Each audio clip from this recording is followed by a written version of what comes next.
اعوذ باللہ من الشیطان الرجیم بسم اللہ الرحمن الرحیم الحمد للہ رب العالمین الرحمن الرحیم مالک یوم الدین ایاک نعبد و ایاک نستعین اہدنا الصراط المستقیم صراط الذین انعمت علیہم غیر المغضوب علیہم ولا الضالین آمین۔ اللہم صلی علی محمد وعلی آل محمد کما صلیت علی ابراہیم وعلی آل ابراہیم انک حمید مجید۔ اللہم بارک علی محمد وعلی آل محمد کما بارکت علی ابراہیم وعلی آل ابراہیم انک حمید مجید۔ رب اشرح لی صدری ویسر لی امری واحلل عقدۃ من لسانی یفقہوا قولی۔ رب زدنی علما رب زدنی علما رب زدنی علما اللہم ربنا زدنا علما آمین ثم آمین۔ وصلی اللہ تعالی علی خیر خلقہ محمد وعلی آلہ واصحابہ اجمعین برحمتک یا ارحم الراحمین وسلم تسلیما کثیرا کثیرا آمین۔ اعوذ باللہ من الشیطان الرجیم بسم اللہ الرحمن الرحیم۔ اللہ تعالیٰ کے فضل و کرم سے آج ہم 23ویں پارے میں موجود سورہ الصافات، جس کا قرآن حکیم میں نمبر 37 ہے، 37 نمبر ہے، اس کو شروع کریں گے۔ ایک بات جو ہے وہ سورہ الصافات شروع کرنے سے پہلے میں تمہیدی طور پر ایک بات عرض کرنا چاہتا ہوں، جس کو کچھ مفسرین نے لکھا ہے۔ بعض لوگ ایسے ہیں جنہوں نے یہ بات کہی ہے کہ قرآن مجید کا پورا خلاصہ جو ہے وہ سورہ فاتحہ میں موجود ہے، اور اس اعتبار سے کچھ مفسرین نے کہا ہے کہ قرآن مجید کے اندر مختلف طرح کے مضامین اگر دیکھے جائیں تو 6 طرح کے مضامین ہیں، اور سب کو اللہ تعالیٰ نے سورہ فاتحہ میں بند کر دیا ہے۔ بعض لوگوں نے یہ کہا ہے کہ قرآن مجید کے اندر کل مضامین 5 طرح کے ہیں، اور ان کو اللہ تعالیٰ نے سورہ فاتحہ میں سمو دیا ہے۔ بعض نے یہ بات کہی ہے کہ اللہ رب العزت نے قرآن حکیم کو الحمد کے اعتبار سے 4 حصوں میں تقسیم کیا ہے، اور اس اعتبار سے سورہ فاتحہ کے بھی 4 ہی مضامین ہیں۔ تو بہرحال اگر سب کا جائزہ لیا جائے تو یہ بات تو ایک حقیقت ہے کہ سارے کے سارے مضامین کا خلاصہ سورہ فاتحہ میں موجود ہے۔ اسی لیے اللہ کے رسول صلی اللہ علیہ وسلم نے فرمایا ہے، صلی اللہ علیہ وسلم حدیث کا خلاصہ ہے کہ یہ سورہ فاتحہ ایک ایسی فضیلت والی صورت ہے جو نہ تورات میں ہے، نہ انجیل میں ہے، نہ زبور میں ہے، نہ قرآن میں ہے۔ اس طرح کے الفاظ حدیث میں آتے ہیں، اور ایک جگہ پر آپ نے یہ کہا ہے، اس طرح کی بھی الفاظ ہیں کہ پورا قرآن مجید جو ہے وہ سورہ فاتحہ کو کفایت نہیں کرے گا، جبکہ سورہ فاتحہ باقی قرآن کو کفایت کر جاتی ہے۔ یعنی اس طرح کی بہت ساری احادیث مبارکہ موجود ہیں۔ اچھا، بعض لوگوں نے اس کے اوپر ایک اضافہ کیا ہے، اور بعض نے اس کے اوپر جو ہے وہ بڑی سخت تنقید کی۔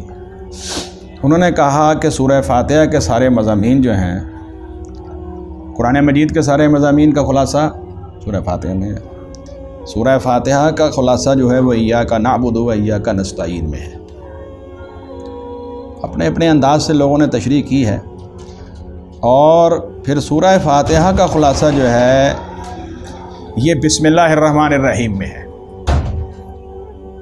اس میں اللہ رب العزت کے 3 نام ہیں، بڑے عظیم نام ہیں، اللہ، الرحمن، الرحیم۔ جب کبھی بھی لفظ اللہ بولا جائے گا، اس سے اجمالی طور پر انسان کی توجہ خالق کائنات کی طرف جاتی ہے۔ اس کے اوپر انہوں نے دلائل دی ہیں کہ مکہ والوں سے جب پوچھا جاتا تھا کہ تمہیں کس نے پیدا کیا، زمین آسمان کس نے پیدا کیا، کون اس نظام کو چلا رہا تھا، وہ کیا کہتے تھے؟ فَسَيَقُولُونَ اللَّهُ۔ اس کا مطلب ہے خالق کائنات ہونے کی حیثیت سے جو ہے وہ تخلیق کائنات کے اعتبار سے اللہ رب العزت جو ہیں وہ چونکہ خب کے خالق ہیں، اور یہ سب سے بڑا نام ہے اللہ تعالیٰ کا اللہ۔ اس کے بعد جو رحمان اور رحیم ہیں، یہ 2 صفتیں ہیں اللہ تعالیٰ کی۔ اس کے اندر ایک کے اندر جو ہے وہ اللہ تعالیٰ کی رحمت کی عظمت ہے، اور دوسرے کے اندر اللہ تعالیٰ کی رحمت کا تسلسل ہے۔ اور کہنے والے یہ کہتے ہیں کہ تخلیق کے بعد سب سے بڑی چیز وہ اللہ کی رحمت ہے، اگر یہ نہ ہو تو کوئی نظام باقی نہ رہے۔ اور یہ قرآن مجید کا نزول، اور یہ وحی کا نزول، اور سے سنتے جائیے، دین کے تمام احکامات، بلکہ پوری کائنات میں اللہ رب العزت کے سارے احکامات جو ہیں، چاہے وہ امر تکوینی ہو چاہے وہ امر شرعی ہو۔ آپ کو کئی دفعہ اس کی وضاحت کی، امر تکوینی جن کے بارے میں اللہ رب العزت نے کلمہ کن سے حکم فرمایا اور وہ سارے کے سارے مرز وجود میں آ گئے۔ اور وہ جو امر کن ہے یا قول کن ہے، اس کے بارے میں سورہ یاسین کی آخری آیت کے حوالے سے میں نے پچھلی دفعہ بتایا تھا کہ یہ 2 مراحل کے اندر ہوتے ہیں، کچھ تدریجی ہوتے ہیں، مراحل میں وقوع پذیر ہوتے ہیں، کچھ فوری ہوتے ہیں۔ یہ اللہ کی حکمتیں ہیں، وہ جس کو چاہے تدریجاً یہ کام کرتے ہیں، جس کو چاہے فوراً کرتے ہیں، یہ اس کی غالب حکمت ہے۔ تو کوئی بھی امر تکوینی ہو یا امر شرعی کون سا ہوتا ہے؟ جو وحی کی شکل میں اللہ کے نبیوں پر آتا ہے، جس کا انسانوں کو مکلف بنایا جاتا ہے۔ اس میں وہ تکلیف اٹھاتے ہیں، حکم کی پابندی کرتے ہیں اور اس کے نتیجے میں اجر پائیں گے۔ امر تکوینی جو ہے، اس کے اوپر تو انسان نے چلنا ہی ہے۔ کائنات ساری کی ساری چل رہی ہے کہ نہیں چل رہی؟ کوئی سرے منہ انحراف کر ہی نہیں سکتا، چاہے وہ انسان میں جاری ہیں، چاہے وہ کائنات میں جاری ہیں۔ مکلف کس چیز کا اللہ تعالیٰ نے آپ کو بنایا ہے؟ جی صاحب، صرف شرعی امور کا۔ اور انہی امور کے اوپر اللہ تعالیٰ جو ہیں وہ بندوں سے راضی بھی ہوتے ہیں اور بندوں سے ناراض بھی ہوتے ہیں۔ اگر کوئی آدمی مانتا ہے، چلتا ہے، تو اللہ راضی ہوتے ہیں اور اس کا اجر دیں گے۔ اگر نہیں مانتا ہے تو اللہ تعالیٰ کیا کریں ہوں گے؟ ناراض ہوں گے، اس سے اس کی جو ہے وہ سزا اللہ تعالیٰ نے بیان کر دی ہے۔ لیکن یہ سارے کے سارے جتنے بھی امور ہیں، ان کے اندر غالب کس چیز کا، غلبہ کس چیز کا ہے؟ اللہ کی رحمت کا۔ تو وہ کہتے ہیں کہ سارا دین تو اس میں آ گیا، اللہ رحمان رحیم۔ اور دلیل اس کی قرآن مجید میں بھی ہے، رحمتی وسعت کل شیء، یعنی رحمت ہر چیز پہ چھائی ہوئی ہے۔ اور دوسری جگہ پر حدیث میں آیا ہے کہ اللہ کے رسول صلی اللہ علیہ وسلم نے فرمایا کہ اللہ رب العزت نے قلم کو حکم دیا زمین اور آسمان کی پیدائش سے کئی ہزار سال پہلے۔ حدیث کے اندر جو ہے وہ مدت بھی آئی ہے، میں خلاصہ بیان کر دیتا ہوں۔ اللہ تعالیٰ نے قلم کو حکم دیا اور اس نے سارے احکامات جو ہیں وہ لکھ دیے ہیں، اور اللہ رب العزت نے اپنے پاس ایک کتاب جو عرش پر موجود ہے، وہاں لکھا ہے کہ میری رحمت میرے غضب پر غالب ہے۔ چھوٹی بات نہیں ہے۔ اس لیے انہوں نے کہا کہ یہ بسم اللہ الرحمن الرحیم جو ہے یہ بہت بڑا عمل ہے۔ اگر کوئی آدمی جو ہے وہ اللہ کے اسم اللہ کے ساتھ اور اس کی صفات رحمان اور رحیم کے ساتھ کسی بات کی ابتدا کرتا ہے، حتیٰ کہ قرآن مجید کی ابتدا کرتا ہے، تو وہ راہ راست پہ رہے گا۔ اور اس کے لیے حضرت عبداللہ ابن مسعود رضی اللہ عنہ کے قول بڑا مشہور صحیح سند کے ساتھ اس کو پیش کیا جاتا ہے۔ آپ نے فرمایا کہ بسم اللہ الرحمن الرحیم ایک ایسا قول ہے، ایک ایسی آیت مبارکہ ہے اللہ تعالیٰ کی طرف سے، جس کے اندر 19 حروف ہیں، اور جہنم کے اوپر مقرر دروغے بھی 19 ہی ہیں۔ یہ قرآن مجید میں آتا ہے نا، علیہ 19، اس کے اوپر 19 دروغے ہیں۔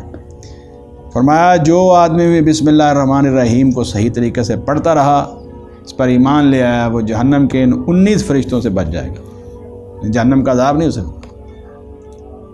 اس سے آگے بھی لوگ گئے ہیں، سنتے جائیے ذرا۔ انہوں نے کہا یہ جو بسم اللہ الرحمن الرحیم ہے، اس کا بھی خلاصہ ہے ایک جگہ پر۔ یہ وہ کہاں ہے؟ انہوں نے کہا یہ بسم اللہ کی با میں ہے۔ اچھا، میں نے اس کے اوپر جو ہے وہ پھر غور کیا، مختلف تفاسیر کو دیکھا کہ یہ کیوں کہا گیا ہے۔ بعضوں نے تو اس کو رد کر دیا سرے سے، کہا جی کہ یہ بالکل صحیح طریقہ نہیں ہے قرآن مجید کی وضاحت کرنے کا۔ لیکن کچھ نحویوں نے یہ بات کہی ہے، علم نحو کے جو ماہرین ہیں، جو عربی گرامر کے ماہرین ہیں، انہوں نے کہا یہ با عام نہیں ہے، یہ با استعانت ہے، با استعانت ہے، یعنی وہ با ہے جس سے ہم اللہ رب العزت سے مدد طلب کرتے ہیں۔ کیا پڑھتے ہیں؟ بسم اللہ الرحمن الرحیم، اللہ کے نام سے شروع کر رہا ہوں جو رحمان اور رحیم ہے۔ سنتے جاؤ بات ذرا غور سے۔ اور وہ رحمان اور رحیم کے، اللہ رحمان اور رحیم کے نام سے شروع کر رہا ہوں، یعنی اس کی مدد سے شروع کر رہا ہوں۔ تو انہوں نے کہا مدد کیا ہے؟ استعانت کیا ہے؟ یہ ہر دعا کی اصل چاہت یہ ہے۔ جو دعا بھی آپ کرتے ہیں، کیا اس میں مقصود کیا ہے؟ اللہ کی مدد، اللہ کا ساتھ، اور حقیقت بھی یہی ہے۔ ایاک نعبد و ایاک نستعین، بات آپ کو سمجھ آ گئی؟ کیا ہے اس میں؟ اللہ تعالیٰ کی استعانت اور مدد۔ اور دعا کیا ہے؟ حضور صلی اللہ علیہ وسلم آیا الدعاء هو العبادہ، دعا ہی تو عبادت ہے۔ ایک حدیث میں آپ نے فرمایا دعا جو ہے یہ عبادت کا مغز ہے. ایک حدیث صحیح ہے اور ایک حسن درجے کی ہے، دونوں ہی ایک دوسرے کو سپورٹ کر رہی ہیں، صحیح حدیث ہے. تو کیا پھر مرکزی بات نکلی کہ ساری عبادات کا خلاصہ کیا ہے؟ استعانت. اور استعانت کیسے آپ نے حاصل کرنی ہے؟ جتنی عبادات آپ کر رہے ہیں مجھے بتائیے اس کے اندر آپ کیا حاصل کرتے ہیں؟ عبادت سے آپ کیا حاصل کرتے ہیں ابراہیم؟ اللہ کا قرب، اللہ کی رضا، اللہ کی خوشنودی، اللہ کی نزدیکی. اور وہ کس سے حاصل ہوتی ہے؟ دعا سے. آپ نماز کے اندر کیا کہتے ہیں؟ دعائیں تو مانگتے ہیں. حج پہ جاتے ہیں تو کیا مانگتے ہیں؟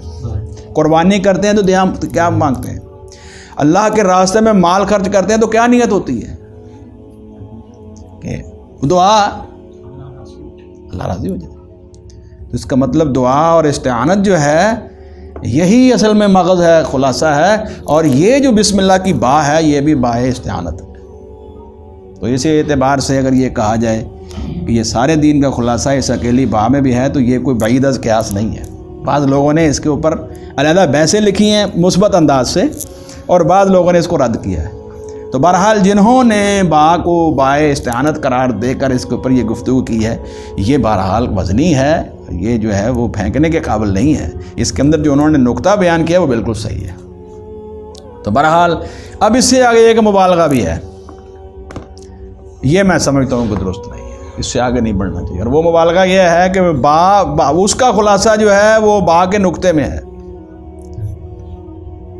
اچھا اس کے اوپر بھی کچھ لوگوں نے جو ہے وہ کلام کیا ہے، لیکن وہ مبالغہ ہے، میں سمجھتا ہوں وہ زیادتی ہے، وہ نہیں کرنی چاہیے. اب آپ سمجھ گئے یہ بات.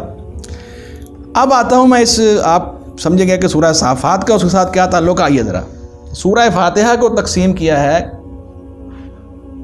حمد کے اعتبار سے 4 حصوں میں. قرآن مجید کو حمد کے اعتبار سے 4 حصوں میں تقسیم کیا گیا ہے، اور انہوں نے کہا کہ یہ چاروں قسم کے مضامین سورہ فاتحہ میں موجود ہیں.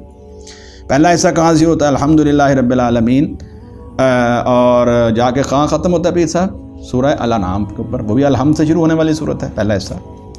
دوسرا حصہ سورۃ الانعام سے شروع ہو کے سورہ کہف پہ جا کے ختم ہوتا ہے. الحمدللہ الذی انزل علی عبدہ الکتاب ولم یجعل لہ عوجا. 2 حصے ہو گئے.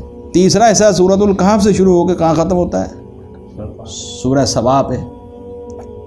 اور سورہ سبا اور فاطر 2 اکٹھی صورتیں ہیں. یہ ذرا سننے والی بات ہے، یہاں 2 صورتیں الحمد کے ساتھ اکٹھی آئی ہیں، اور اس کے بعد قرآن مجید کا چوتھا حصہ شروع ہو جاتا ہے. یہ ہے وہ چوتھا حصہ جو ہم پڑھ رہے ہیں. یہ چوتھا حصہ ہم پڑھ رہے ہیں، سبا اور فاطر سے ہم گزر گئے. اچھا اس کے اوپر بھی بڑی جو ہے وہ خوبصورت گفتگو کی ہے اہل علم نے، اللہ تعالیٰ انہیں جزائے خیر دے. اور میں نے پہلے بھی کہا ہے کہ یہ جتنی بھی گفتگو ہے اس کے پیچھے صحابہ اور تابعین کے اقوال ہی ہوتے ہیں، اور یہ ایک کامن وزڈم ہے جو آگے سے آگے امت کے اندر چلتا آ رہا ہے. وہ کہتے ہیں کہ سورہ سبا بھی الحمد سے شروع ہو رہی ہے، سورہ اور فاطر بھی. سورہ سبا کے اندر جو ہے وہ ایک مرکزی مضمون ہے کہ شفاعت کا اختیار کسی کے پاس نہیں. جن باطل معبودوں کو مشرکین پکارتے ہیں یہ اتنا غلط نظریہ ہے، ذرا بات غور سے سنیے گا، معمولی بات نہیں ہے. اس سے آخرت کا مکمل انکار ہو جاتا ہے. آخرت کا انکار کرنے والے 2 قسم کے لوگ تھے مشرکین میں سے. ایک وہ جو سرے سے مانتے ہی نہیں تھے، وہ تو یہ کہتے ہیں کہ جیسے ہم یہ مٹی ہو جائیں گے اور اس طرح ہو جائے گا تو کون ہمیں اٹھائے گا. یہ سوالات قرآن مجید میں جگہ جگہ موجود ہیں، اور اس کا جواب سورہ یاسین میں بھی دیا گیا ہے کہ تم غور نہیں کرتے. مٹی سے انسان بنا، ذرا غور کیجئے. مٹی کے اکثر اجزاء جو ہیں وہ انسان میں ہیں، لیکن کوئی ایسی خصوصیت بتائیے جو انسان میں ہے لیکن وہ مٹی میں بھی ہو. انسان بولتا ہے، مٹی بولتی ہے. انسان کھاتا ہے، پیتا ہے، سوتا ہے، سوچتا ہے، کیا کیا انسان نے کمالات کیے ہیں، بنا مٹی سے ہی ہے. تو اگر اللہ رب العزت مٹی سے ایک ایسی بہترین مخلوق جو ایسے ایسے کام کر رہی ہے جس کا آپ سوچ بھی نہیں سکتے، تو کیا اسی مٹی میں جانے کے بعد دوبارہ اس کو پیدا نہیں کر سکتے؟ اور کیجیے. سب جو ہمارے چارہ ہے، پھل ہیں، سبزیاں ہیں، اناج ہے، اس کا مرکزی جو ہے وہ چیز کون سی ہے جس سے وہ نشو و نما ہے؟ پانی، مٹی، پانی، یہی چیزیں ہیں. اگر پانی نہ دے سوکھ جائے گا. کیا اس کے اندر ذائقہ اور رنگ جو ہے وہ کسی بھی اعتبار سے پانی سے ملتا ہے؟ تم کیوں نہیں غور کرتے؟ پھر میں نے پچھلی دفعہ یہ سورہ یاسین کے درس کے اندر یہ بات کہی، بات ذرا غور سے سنیے گا، کہ اس چارے کا بہترین حصہ اللہ تعالیٰ آپ کو کھلا رہے ہیں. ناقص حصہ کون کھا رہا ہے؟ جانور. چارہ، بھوسا، دانہ آپ کھا رہے ہیں، بھوسا وہ کھا رہا ہے، پتے وہ کھا رہا ہے، جڑی بوٹیاں وہ کھا رہا ہے، اور آپ پھل کھا رہے ہیں، سبزیاں کھا رہے ہیں. آپ پہلے سوچئے اس بات کا کہ اس مالک کائنات کا آپ کے ساتھ کوئی خصوصی تعلق ہے، اسی لیے تو وہ یہ سارا کچھ آپ کے اوپر نچھاور کر رہا ہے. تو آپ اس کو اگر نہیں پہچانتے تو پہچانیں. بات سمجھ آئی یا نہیں آئی؟ کیوں سر؟ اگلی بات بڑی اہم ہے. وہی جانور نے کھایا، جانور چارہ کھا کے بہترین حصہ آپ کو دے رہا ہے، آپ اس کا گوشت کھا رہے ہیں، آپ اس کا دودھ پی رہے ہیں. اگر کوئی مخلوق ایسی ہے جو بہترین حصہ نچوڑتی ہے تو آپ کو اس سے بھی بڑھ کر دے رہی ہے. شہد کی مکھی وہ پھلوں اور پھولوں کا بہترین حصہ نچوڑتی ہے، لیکن آپ کو اس سے بھی بڑھ کر دے رہی ہے شہد. یہ ساری چیزیں جو ہیں وہ پچھلی دفعہ ڈسکس ہوئی ہیں. تو ایک گروہ وہ تھا جو مٹی کے بارے میں یہ سمجھتا تھا کہ اس میں ہم مر مک کے چلے جائیں گے تو دوبارہ اٹھیں گے ہی نہیں. تو اللہ تعالیٰ نے یہ ساری باتیں اسی پیرائے میں سورہ یاسین میں کی ہیں کہ یہ مٹی کے اوپر سے تم جو بنے ہو اس سے آگے بھی تو بڑھو، کچھ سوچو، کو غور کرو. تمہاری تخلیق ہے، پھر کائنات کے پودوں کی تخلیق ہے، نباتات کی تخلیق ہے، پھر جانوروں کی تخلیق ہے، پھر ان کو تم کھا بھی رہے، پھر غور نہیں کر رہے. دوسرے کون سے تھے؟ ذرا غور سے سنیے. دوسرے کون سے تھے؟ جو کہتے تھے آخرت تو آئے گی لیکن سفارش ہو جائے گی. جس طرح دنیا کے اندر ہمارے اوپر یہ ساری رحمتیں نشاور ہوئی ہیں، رزق کے ہم جو ہیں وہ ہمارے اوپر بڑی فراوانی ہے، اور ہمارا اللہ تعالیٰ کے ساتھ کوئی خصوصی تعلق تھا ہی تو اس لیے اللہ تعالیٰ نے ہمیں نوازا ہے. تو یہ کیسے ہو سکتا ہے کہ اللہ تعالیٰ دنیا میں ہمیں نوازیں اور آخرت میں چھوڑ دیں؟ یہ سفارش ہو جائے گی، بات ختم. کون سا ایمان اور کون سا عمل، آپ کیسی باتیں کر رہے ہیں؟ نعوذ باللہ من ذلک. اصل میں یہ آخرت کا انکار ہے، اس لیے اس کی نفی کی ہے سورہ سبا میں. اور وہ کہتے ہیں کہ 3 صورتیں، سورہ یاسین، سورہ صافات اور سورہ صاد، تینوں کے اندر انہی تینوں مضامین کو ایلیبوریٹ کیا گیا ہے، وضاحت کی گئی. جو سورہ سبا کے اندر، سنتے رہیے بات، قرآن مجید کے سورہ فاتحہ سے سورہ انعام تک الحمد کے اعتبار سے پہلا حصہ، سورہ انعام سے سورہ کہف تک الحمد کے اعتبار سے دوسرا حصہ، سورہ کہف سے سورہ سبا اور فاطر تک الحمد کے اعتبار سے تیسرا حصہ، سورہ سبا اور فاطر سے آخر تک چوتھا حصہ. ہم چوتھے حصے کا مطالعہ کر رہے ہیں. اب سورہ سبا اور فاطر اکٹھی کو آئی ہیں الحمد کے ساتھ، اس کی وضاحت ہو رہی ہے. وہ مضمون جو وہاں پر آیا ہے سورہ سبا میں، اس کو مزید جو ہے وہ کھولا ہے 3 صورتوں میں، سورہ یاسین، سورہ صافات اور سورہ صاد میں. بہت اچھی باتیں انہوں نے کی ہیں. وہاں پر بھی مثال دی ہے. وہ جو فوت ہوئے تھے، وہ جو شہید ہوئے تھے، حضرت حبیب نجار رضی اللہ عنہ، نام ان کا تاریخوں میں ہی آتا ہے، قرآن مجید میں نہیں. وہ کیا کہتے ہیں بابو جی؟ وہ کیا کہتے تھے کہ اگر الرحمن مجھے کوئی نقصان پہنچانا چاہے تو کسی کی سفارش میرے کام نہیں آئے گی. شفاعت کا لفظ ہے. اور سورہ یاسین کے بعد یہ جو یاسین کے اندر بھی سورہ سبا والے اسی مضمون کو رپیٹ کر دی. اور سورہ صافات کے اندر اللہ کے بڑے بڑے انبیاء کا تذکرہ آئے گا کہ شفاعت تو بہت دور کی بات ہے، وہ اپنے تمام تر مسائل کے اندر اسی کے آگے جھکے ہوئے تھے، اسی سے آگے دعائیں مانگ رہے تھے. اور سورہ صاد کے اندر ایک اور درجہ اللہ تعالیٰ نے بیان کیا ہے کہ وہ اللہ ہی رب العزت کی طرف ہی ہر معاملے کے اندر رجوع کرنے والے انبیاء ہیں، لیکن وہ بڑے بڑے مسائل اور دکھوں کا شکار ہوئے ہیں. حضرت سلیمان علیہ السلام کے فتنے کا تذکرہ، داؤد علیہ السلام کے فتنے کا تذکرہ، سیدنا ایوب علیہ السلام کی جو بیماری کا تذکرہ. تو 3 صورتوں کا تتمہ ہو گیا، یعنی وہ مبدا ہے سورہ سبا. سمجھ آ رہی بھائی؟ سورہ سبا اور ان کا آگے 3 حصوں کے اندر جو ہے اس کو پھیلا دیا گیا بالکل۔ اور سورہ فاطر میں کیا ہے؟ سورہ فاطر میں یہ ہے کہ جن باطل معبودوں کو تم سمجھ رہے ہو اور ان کو جو ہے وہ مددوں کے لیے پکار رہے ہو، وہ تمہارے کسی کام بھی نہیں آئیں گے۔ وہ تو کھجور کی گٹھلی کے اوپر موجود چھوٹے سے غلاف اور اس کے اندر موجود ایک وہ جو تھوڑا سا دھاگا ہوتا ہے اس کے بھی مالک نہیں ہے۔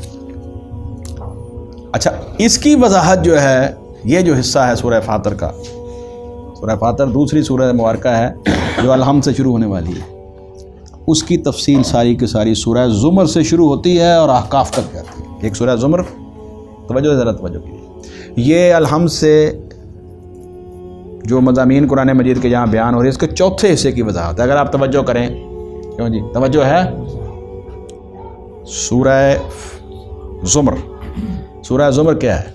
غور کیجیے پیر صاحب، سورہ زمر کا مرکزی مضمون ہے توحید فی العبادت، الا للہ الدین الخالص، الا للہ الدین الخالص۔ وہاں یہ لفظ بہت دفعہ ہے، خالص کا لفظ بہت دفعہ ہے کہ یہ اللہ کی عبادت کو اللہ کی کامل اطاعت سمجھ کے کرو، رسم و رواج سمجھ کے نہ کرو۔ زندگی کا ہر پہلو جو ہے اس کو اللہ تعالیٰ کی اطاعت اور فرمانبرداری سمجھ کے کرو گے اور خالص اللہ کی رضا کے لیے کرو گے، یہ مرکزی مضمون ہے اس کا۔ آگے چلیے سورہ حامیم سجدہ، اس کا مرکزی مضمون کیا ہے؟ توحید فی الدعا، اللہ وحدہ لا شریک کو پکارو، اور کافروں کی دعا ضائع ہونے والی ہے۔ آگے چلیے، یعنی جو استعانت کے سارے معاملات ہیں، عبادت کے اندر طاعت کا پہلو ہے، دعا کا پہلو ہے، دیگر وہ سارے ان صورتوں کے اندر الیبریٹ ہوئے۔ اور یہ ساری صورتیں جو ہیں یہ اصل میں سورہ فاطر ان کا مبدا ہے، اور یہ باقی صورتیں ان کا تتمہ ہیں، یا ان کا سارا مضامین وہاں پر بیان ہے۔ اور وہ قول بیان کرتے ہیں حضرت عبداللہ ابن عباس رضی اللہ تعالیٰ عنہ کو کہ آپ نے فرمایا کہ لوگوں، ہر چیز کا ایک لب ہوتا ہے، اور قرآن مجید کا لب ولبابۃ القرآن وہ حوامیم ہے، جو حامیم سے شروع ہونے والی صورت ہے، مرکز لب۔ یہ آپ ایک لفظ استعمال ہوا ہے قرآن مجید میں باؤ جی، اولو الالباب، عقل والے۔ عقل کیا چیز ہوتی ہے؟ انسان کی پوری جسم کا خلاصہ عقل ہے، اسی سے لب اور وہاں سے الباب، اولو الالباب۔ تو حضرت عبداللہ بن عباس رضی اللہ عنہ کیا کہتے ہیں کہ وہ صورتیں جو حامیم سجدہ سے، جو حامیم کے لفظ سے شروع ہو رہی ہیں، حوامیم میں قرآن کہتے ہیں، وہ کیا ہیں؟ وہ قرآن مجید کا لب لباب ہے۔ اور حضرت عبداللہ بن مسعود رضی اللہ عنہ نے تو ایک اور بات زبردست کی ہے، انہوں نے کہا جو آدمی خوبصورت قرآن مجید کی اندر موجود مضامین کی خوبصورت کیاریوں سے گزرنا چاہتا ہے، جیسا کہ آپ کا دل چاہتا ہے کہ میں سیر کو جاؤں اور وہاں صبح کے وقت جو ہے وہ رنگ برنگی پھولوں کو دیکھوں اور اس ہوا سے جو ہے وہ میں فائدہ حاصل کروں، تو آپ جاتے ہیں نا، مختلف کیاریوں کے اندر مختلف قسم کے پھول لگے ہیں۔ انہوں نے کہا قرآن مجید کے مضامین کو اسی طرح خوبصورت کیاریوں میں اگر بیان کیا گیا ہے تو وہ حوامیم میں قرآن۔ اب آپ سمجھ گئے کہ سورہ سبا اور سورہ فاطر کے مضامین جو میں نے بتایا بیان کیا ہے، سورہ سبا کا مضمون ان 3 صورتوں میں وضاحت، یاسین، صافات، صاد، اور سورہ زمر سورہ فاطر کے مضامین کی مزید وضاحت 8 صورتوں میں لگاتار، کون سی؟ سورہ زمر اور 7 صورتیں حوامیم میں قرآن۔ حامیم سجدہ کے اندر یہ بات آ گئی، توحید فی الدعا۔ آگے سورہ شورا، سورہ المومن، سورہ زمر کے اندر آئی توحید فی عبادت، توحید فی الاطاعت۔ سورہ المؤمن کے اندر، المؤمن میں لفظ غلط کہہ گیا پچھلی دفعہ، سورہ المؤمن کے اندر توحید فی الدعا۔ اسی میں یہ آیت بھی ہے، وقال ربکم ادعونی استجب لکم ان الذین یستکبرون عن عبادتی سیدخلون جہنم داخرین۔ اور حامیم سجدہ کے اندر، جو حامیم سجدہ کا مرکزی مضمون ہے وہ کیا ہے؟ وہ دین کی دعوت کے اعتبار سے، ومن احسن قولا ممن دعا الی اللہ وعمل صالحا وقال اننی من المسلمین۔ اور پیچھے تذکرہ بھی یہی ہے کہ جب ان کے سامنے قرآن پڑھا جاتا ہے تو وہ کافر مشرکین کہتے ہیں چھوڑ ڈالو، اور سورہ شورا کے اندر اقامت دین، اس دین کو اب اپنی عملی زندگی کے اندر اور پوری ریاست کے اندر قائم کرو۔ یہ سارے مضامین قرآن حکیم کے۔ اور آگے جو 4 صورتیں اب دیکھیے، حامیم سجدہ میں نے کتنی، سورہ زمر سے لے کے سورہ احقاف تک، ایک سورہ زمر 7 صورتیں حامیم سے شروع ہونے والی۔ زیادہ بات جو ہے وہ گہری تو نہیں ہوگی کہ آپ لوگ بوجھ محسوس کریں، 4 صورتیں تو ان میں سے یہ ہو گئی، اور آگے کتنی بچی ہیں حامیم سجدہ کے اندر؟ 4 اور 4 کون کون سی بچی ہیں؟ اگر آپ کو نمبر یاد ہو، کسی کو یاد ہے؟ زخرف، دخان، جاسیہ، احقاف۔ بڑی زبردست ترتیب ہے۔ زخرف میں مذکری مضمون کہ یہ دیکھو اس دنیا کے اندر جو کچھ بھی تمہیں یہ نوازا جا رہا ہے، اس کو تم نظر کا دھوکہ سمجھو۔ زخرف۔ اور یہ کہا اللہ تعالیٰ نے وہاں سورہ زخرف میں، اگر ہمیں یہ اندیشہ نہ ہوتا کہ سارے ہی ایک جیسے ہو جاتے، مسلمان بھی اور کافر بھی، یعنی مسلمان جو ہیں وہ اس بات پہ پریشان ہو جاتے کہ یہ کافروں کو کیا کچھ مل رہا ہے اور ہمیں کچھ بھی نہیں مل رہا، تو ہم ان کے گھروں کو سونے کے اور ان کی سیڑھیوں کو چاندی کی بنا دیتے۔ اتنا مال اور اتنی دولت ہم کافروں کو دے دیتے کہ ان کے گھر سونے کے ہوتے، سیڑھیاں چاندی کی ہوتی، لیکن ہمیں یہ محسوس ہوا کہ کہیں ایمان والے متزلزل نہ ہو جائیں، پریشان نہ ہو جائیں کہ یہ کیا ہو رہا ہے۔ یعنی اللہ تعالیٰ کے ہاں اس دنیا کی حقیقت جو ہے وہ اللہ فرماتے کچھ بھی نہیں ہے، اگر ہوتی تو ہم سارا کچھ ہی کافروں کو، ہم کافروں کو سارا کچھ دیتے، لیکن صرف ایمان والوں کی وجہ سے کہ یہ مزید کسی فتنے کا شکار نہ ہو، ہم نے یہ کام نہیں کیا۔ آگے چلیے دوسرے نمبر پر کون سے؟ زخرف کے بعد الجاد، آگے کیا ہے؟ الدخان۔ دخان میں کیا ہے؟ علامات قیامت، اس کا اینڈ ہوگا اور تم ایسی علامات دیکھو گے۔ جاسیہ میں کیا ہے کہ حشر کے میدان میں کھڑے ہو اور ہر آدمی گھٹنوں کے بعد گرا ہوا ہے، ہر شخص، جاسیہ گھٹنوں کے بعد۔ اب وہ بچ جائیں گے جن کو اللہ چاہیں گے ایمان والے، اور باقی جہنم میں گر جائیں گے۔ جاسیہ میں ہے یہ مطلب۔ اور احقاف میں پھر سب کو لا کر اللہ تعالیٰ کھڑے کر دیں گے، لو بھائی تم ان کو پکارتے تھے، یہ بھی کھڑے ہیں، تم بھی کھڑے ہو، اچھا بتاؤ اب۔ یہ تو کہہ رہے ہیں کہ ہم جو دعائیں مانگ رہے تھے ہمیں پتہ ہی نہیں ہے کیا کر رہے ہیں۔ یہ سمجھ آتے جا رہے ہیں سارے مضامین۔ تو یہ ایک مضامین قرآن مجید کے مختلف اعتبارات سے ایک دوسرے کے ساتھ بہت گہری جڑے ہوئے ہوتے ہیں۔ ہوتے تو مضامین قرآن مجید میں ہر طرح کی، ہر سورہ مبارکہ کے اندر توحید بھی آئے گی، رسالت بھی آئے گی، آخرت کا تذکرہ بھی آئے گا، ایمان والوں کا اچھا انجام آئے گا، نہ ماننے والوں کا برا انجام آئے گا، اللہ رب العزت کی عظمت، اس کی توحید، اس کی صفات، اسماء و صفات، سب کچھ آئے گا۔ لیکن کچھ مضامین مرکزی ہوتے ہیں جو ایک دوسرے کے ساتھ ایسے جڑے ہوتے ہیں، جو نمایاں طور پر سامنے آتے ہیں۔ بات آپ کو سمجھ آ گئی؟ اب ہم آج اسی طرح ہی سورہ یاسین کے بعد دوسری سورہ مبارکہ سورہ صافات شروع کر رہے ہیں۔ ذرا دیکھیے اس کو آج اللہ کے فضل سے۔ حامیم سجدہ، ہاں افصلت حامیم سجدہ، دعوت دین کے اعتبار سے، شورا شورا اقامت دین کے اعتبار سے، اور 4 مضامین جو آگے 4 حوامیم ہیں وہ اصل میں بنیادی طور پر جو ہے وہ آخرت کے، اور اس میں بھی مرکزی نقطہ یہی ہے کہ جن کو بھی تم جن ہستیوں کو شفاعت اپنے سمجھتے رہے ہو کہ سفارش ہو جائے گی، یا جن ہستیوں کو پکارتے رہے ہو، وہاں پر سب چیزیں باطل ہو جائیں گی۔ یہی سورہ فاتر میں اللہ تعالیٰ ہمیں قرآن حکیم سمجھنے کی توفیق عطا فرمائے۔